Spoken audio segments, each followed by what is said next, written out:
All right, so everybody, thanks so much for listening to us on the podcast. If you're listening to us on the podcast or YouTube, please like, subscribe, and share this podcast. If you're listening to us on another platform, thanks so much.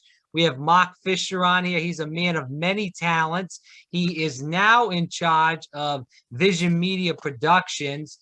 It's out of Rhode Island. Mark is a guy that used to be a MJ impersonator. For the young people listening in that don't know who MJ is, it's not Michael Jordan. It's Michael Jackson. Michael Jackson, who was a great dancer, great singer, world-renowned. So Mark did impersonate him for quite a long time at weddings and other events. He was extremely good. We're going to have him on to talk about that. Also, Vision Media Productions, too, which is his new platform, which he's doing now. So, Mark, thanks so much for coming on. Looking forward to hearing all these stories and hearing about yourself in general. Thanks for having me. I appreciate it. The funny thing is, I don't sound nothing like Michael Jackson. I sound more like Al Pacino, I think. Forget about it. Can you tell the audience a little bit about how you got into impersonations in general? Well, I never really knew anything about being an impersonator. It was nothing that I ever thought I would even do. But I did dance. And, I grew up in the era of Michael Jackson, the Jackson Fives, huge fan of Michael Jackson. Most people were, or are and still are, I'm more of a bigger fan with the Jacksons because of my age and, the era that I grew up, which was the Jacksons and stuff, and music in general anyway. Because of being a dancer since the age of 4, Michael Jackson, of course, was one of my idols, and so, yeah, but I never knew anything about being an impersonator. There was nothing on the bucket list to do, Right. So let's talk about dancing in general. So can you talk about your journey as growing up and being a dancer and how that came about? Was this something that your family thought you should do? Is this something that you were just personally interested in? How did that all come about? I guess, I come from a family of very talented family background, music, dance. Dad was a drummer and, but they were also into horse racing. My mom, my grandmother, so put it this way, my grandfather was in the Boston Symphony and he was Brazilian and he was in the Boston Symphony. He played violin in the Boston Symphony in the 1940s. So that musical background, is instilled in me and, my whole family. But I just had a knack for dancing. I just love music, probably right out of my mom's womb, and so, and I liked all kind of music. It wasn't just, one type of music. I remember growing up, I even loved classic rock and roll and whatever, but I just had everybody possesses a gift and, and when you realize what it is, you can work on it. And I was never trained dancer or anything like that. But, just had it in me, and I was able to dance with some pretty well-known people. So if you're talking about you never were trained as a dancer, how did you learn how to dance? Were you just mimicking music videos or how did that all go? I was born in the 60s, so music videos wasn't, popular. But growing up, Soul Train and, different shows like that, and being able to watch Michael Jackson and whatever. But I think it's just like, like you just have it in you, it's like I could always hear music in me, you know what I mean? And so whatever that music did inside of me, like by digesting the music and just like feeling it, my body just moved in it. Like when you look at Michael Jackson, I don't think Michael Jackson got in the studio and was like, okay, let me work on this specific move.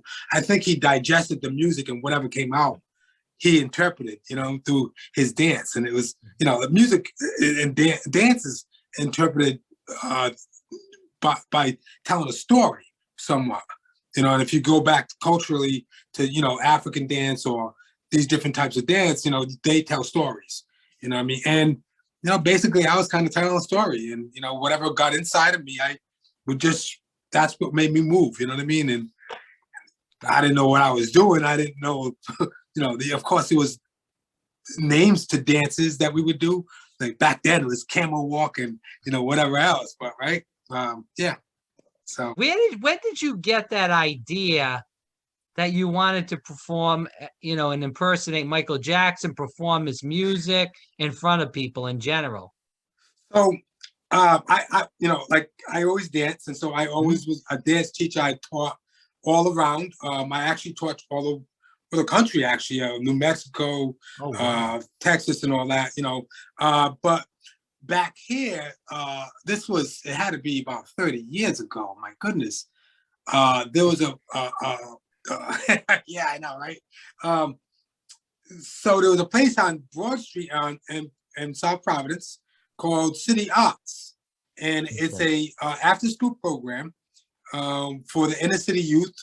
And I started teaching there, and then I didn't teach there for a while, but I went back, and it was the summer that Michael Jackson passed away. I got hired again, and now that City Arts actually shared the space with Highlander School, and so they renovated the place, and now it's a better looking place. Before, when I was teaching there, it was hard concrete, and it wasn't the nicest place, right? But you were dancing on the hot concrete? Yeah, this was wow, that's going to be tough on your knees. Yeah, I was teaching breakdancing back at the day. That was back in the day. So, but let's fast forward in time. Probably 20 years later, or whatever.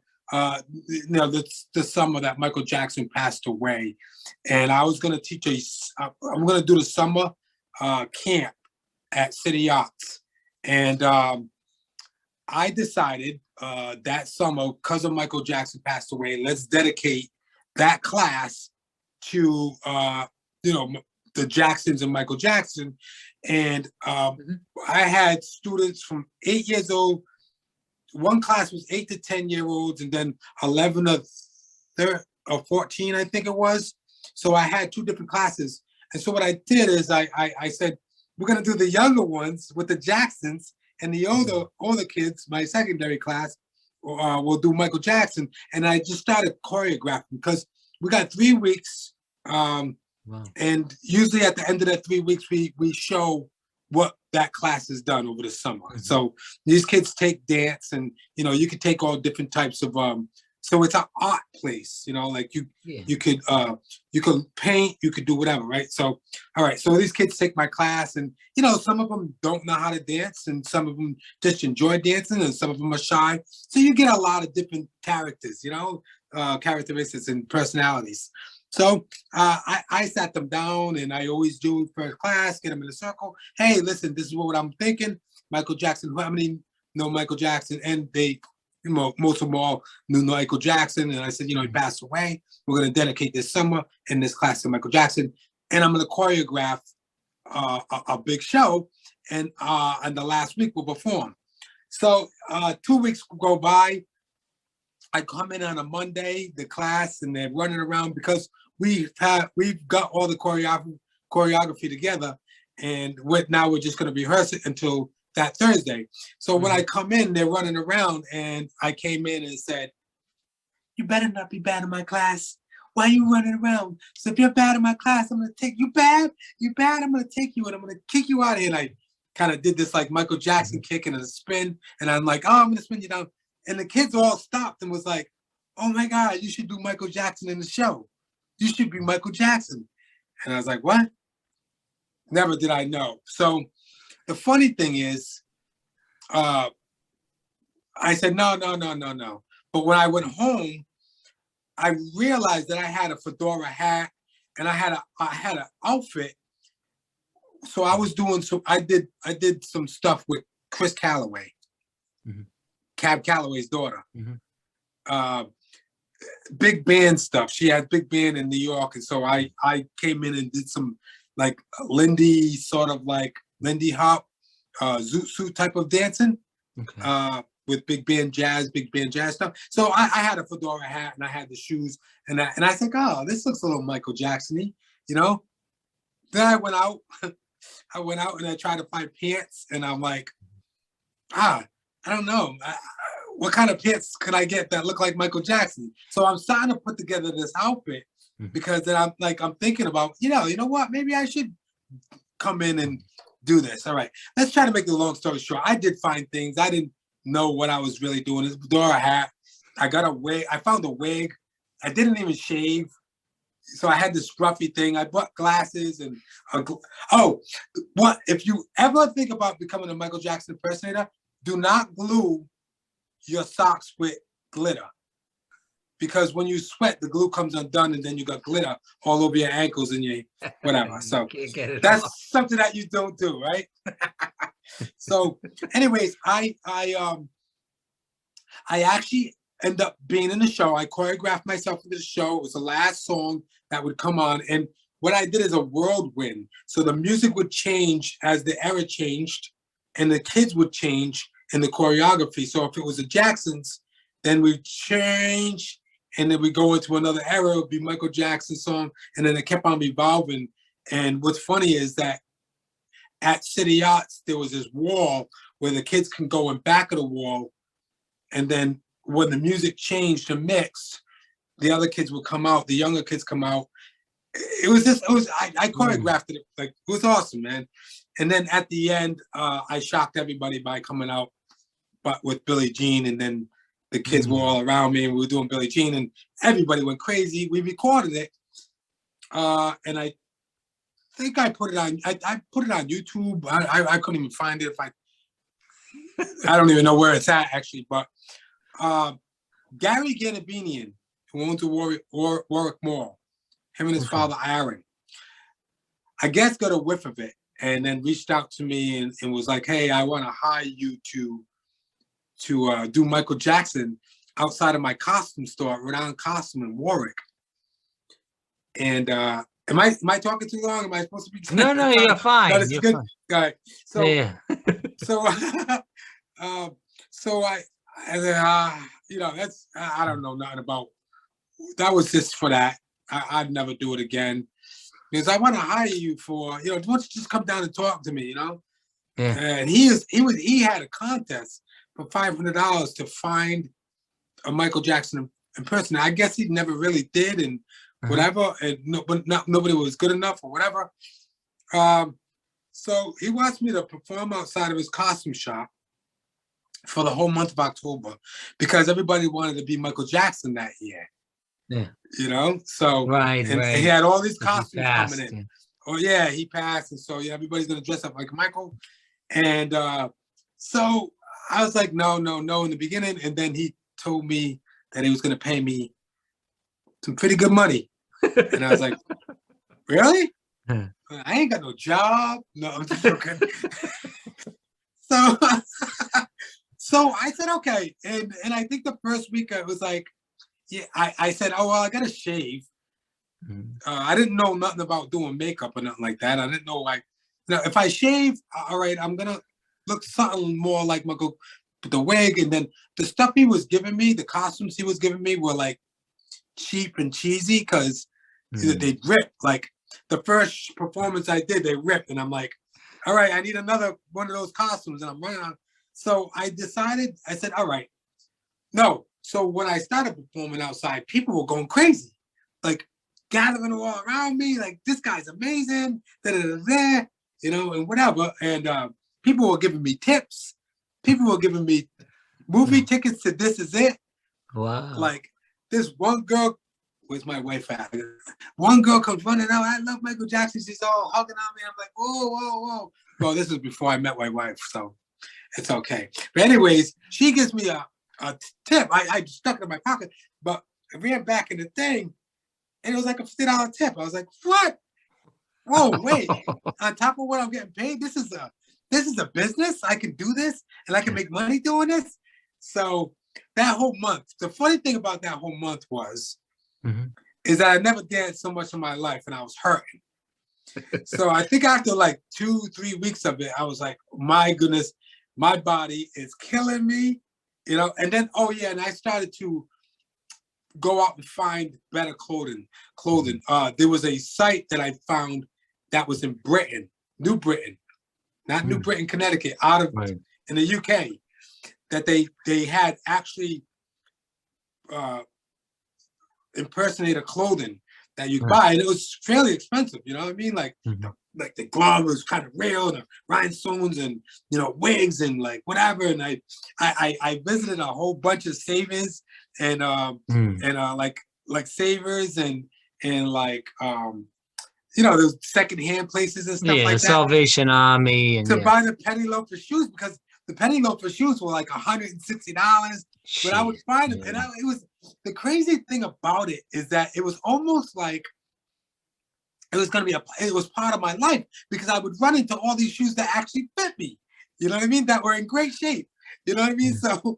Um, so I end up meeting a young girl who was doing internship for Cats, Mm. and she was a makeup artist, Mm. and she was over the top Michael Jackson, like like loves Michael Jackson. Like there's some people that are just like Yeah. Michael Jackson out, right? But she was a young girl. She was all nice and everything. She's like, hey, I want to help you. I can help you to look more like him, and Mm. show you how to contour and do the makeup. I said, yeah, well, that would be amazing. So she came out on shows with me, and I was booking so many shows, and it was just getting crazier and crazier, and it just built up. And I already had DJ equipment, but I added more lights and stuff. And then I started getting into the schools, where I was like, oh man, if I'm going to do the schools, I want to bring a message, because I know that the kids will be really, stay attentive, Mhm. and to be really, like, so I can actually deliver the message there, So I think one of the first schools was George J. West, and the auditoriums in there, the theaters are awesome, because they have, the curtains that open up, Mhm. and I had fog machines and Wow. podiums and like things that I was designing things that would make the air come up, so it would blow my Mm. hair up. And so I'm just always a creator. I want to bring things to the next level. I want the music loud, and I want it to be like a concert if I'm going to bring it, So yeah, and that's what started it. And next thing you know, I'm getting hired by this, and next thing you know, I'm flying to Denver to perform Wow. 9:30 in the morning for like 5,000 people, and then heading out to Vermont to performing for 7,000 people. A whole Wow. 2 hour Michael Jackson show, and it was 2 just hours. Wow. yeah, that was pretty tough, man. And we had my wife and I had the Fred Sanford pickup truck, Yeah, yeah, yeah. like with the Hey, back. And Sanford and Son, yeah. I think I had 15 speakers, like big speakers, in the back of the truck driving out to Vermont. 5.5 hours, no spare. Jeez. Gosh. I have no idea listen, I have no idea. We made it. We even made it back. I didn't know this truck from, if it was gonna even be able to make it, but it was whatever. But So how long did you dance as Michael Jackson for? so I was about 12 years that I had a good Wow. run of 12 years doing it. Yeah, it was about that. Yeah, because I just retired like a couple of years ago. I was on the brink of retiring, and then COVID hit, and then I had to do two shows last year, a wedding and another show that was already booked before COVID, and they made sure they kept in touch with me. We still want you, but got postponed and whatever else. But I still get calls right now, like people are asking, would you do it? And I'm like, sorry, I'm done. So in between, I think it was like 6 years in, and started to get the cortisone shots. Oh, And wow. that's the last thing you want to do. As a Michael Jackson impersonator, you don't want to really go see a doctor. Right. If you know what I mean. No, I hear you. So your knees were kind of starting to hurt. No, it was actually my toes. Oh, okay. And I Yeah, think that's like the longevity of dancing, like always dancing, break dancing. Break dancing will take a toll on your body anyway. All the years of break dancing, because I was a well-known break dancer back in the days. Pop Locker and all that, and had one of the biggest breakdance crews. I was a vice president of RTB, Return to Baron, which was one of the biggest breakdance crews in the whole, I could say, in New England, actually. Wow. Yeah. So now, though, your body's somewhat recovered, though, because you haven't done it in quite a while. Yeah, in the last couple of years, I mean, I still have some like slight issues with my toes, and feet, whatever, but nothing major where I was coming home and it was just like excruciating pain, where I'm calling my doctor up and like, Dr. Mancini, I need to come in for some cortisone shots. Well, you just got them last week. You can't. Yeah. My thing is I got a big heart and, it's on my sleeve a lot. And I have a huge heart for special needs. Yeah. So I did a lot of special needs shows. And they were like near and dear to my heart. The fun thing is that they really think you're Michael, and I have a kid. His name is Tommy. I did his birthday party every year. Wow. He lives in Worcester. Yeah. Sometimes I have to shut Tommy off, but like I have to block him for a little while. But every single day he calls me just to hear my voice. Wow.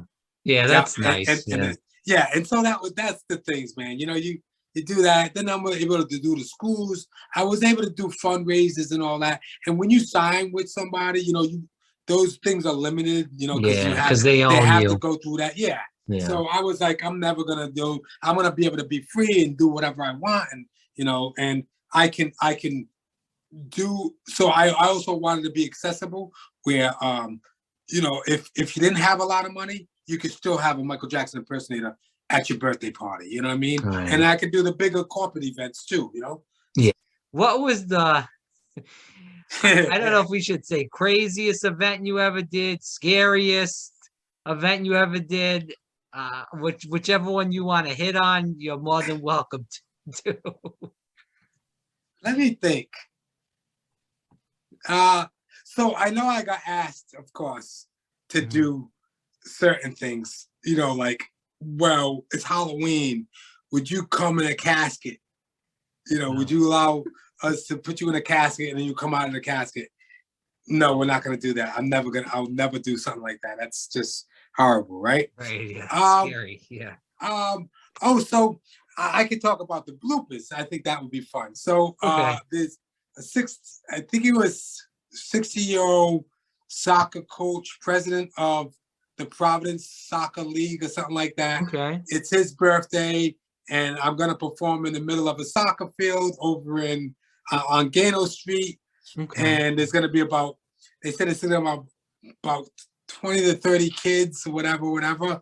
And so that, I come in a car, I got my friends, and I come in, and now I'm walking through the field, and I got the umbrella like Michael would have, and I'm walking, and then I got my two friends are dressed up, and they got the glasses on and suits and things in the air like they're security. You know what I mean? Like, yeah. So I'm walking through the field, and then all of a sudden the music comes on, and the kids notice it's me, and they stop running towards me, and all of a sudden I put the umbrella down.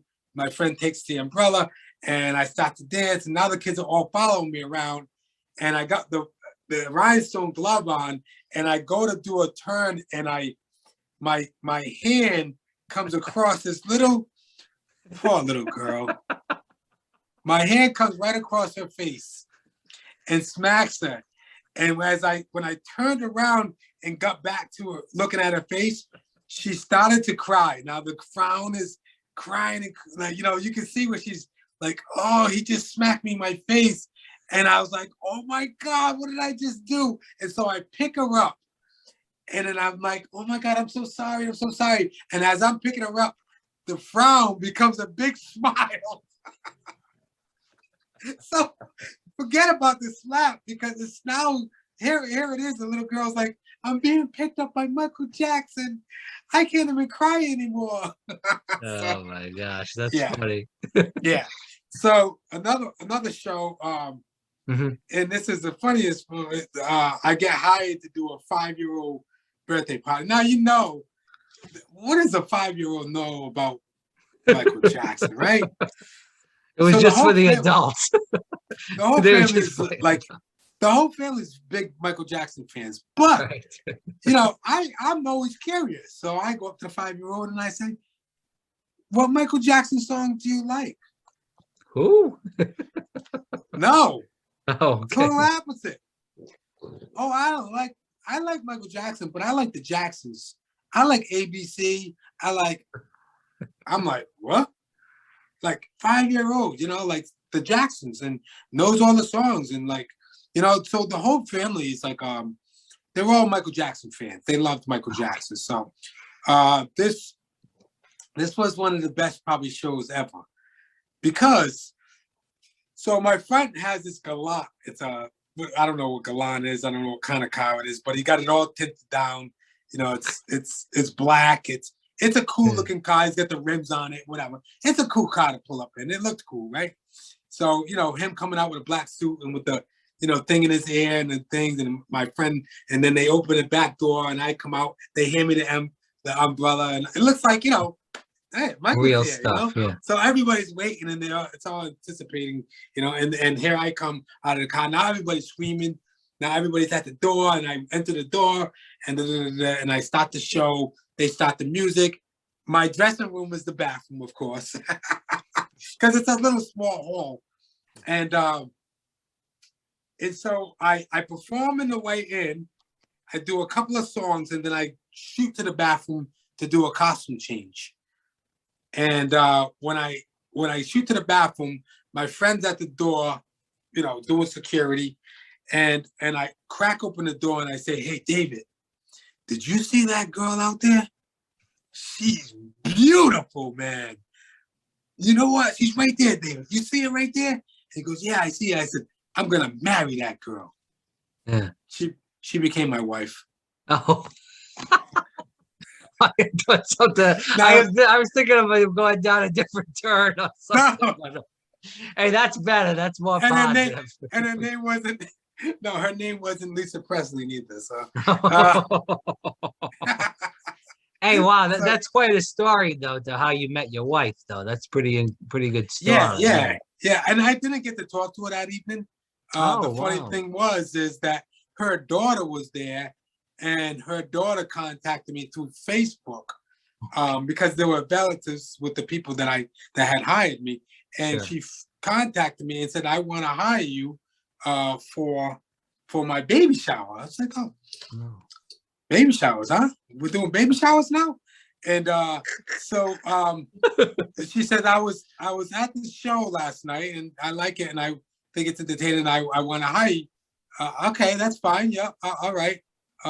But actually, my mother's the one that's going to hire you. She's going to pay you. So, and I said, "Well, seeing that you were at that show last night, I'm looking for the young girl that was there, She said, "Young girl, I don't know." So I start describing her, and then she goes, "That's my mother." Oh, jeez. I said, "Well, put me in touch with your mother, seeing that she's going to be paying for the show." Well, she's not going to be paying for the show. I didn't end up doing the show, but I did get a date. What do you hope your audience got out of their performances? Yeah, so that's a good question, because I geared my show towards more of a celebration. Like I said, I didn't do my Michael Jackson show wasn't totally all about the Michael Jackson moves all the way to the 100%. Like, yeah, of course you do his signature moves. I'm a dancer, so I needed to bring who I am to the show also. And I know I almost feel like I had a connection to Michael somewhat, like, and know what he was thinking when he was doing these things. Because when you have that soul and you have that kind of like, I don't know what it is. It's just a thing, man. Was that just because, sorry to interrupt you, Mark, was that just because when you were doing his performances so many times, you were kind of always thinking about okay, I get that. I get why that move is important. I get why the story of the song is reflective on the dance moves that he performs Yeah, with this song. yeah. Yeah, I don't think he was so much choreographed. He just get out there, and sometimes things happened, like moves happened, or of course, there was some type of uh, Right. choreography to what he was doing. But if you don't get out there and be free, then Yeah. it's whatever. But I also wanted to bring.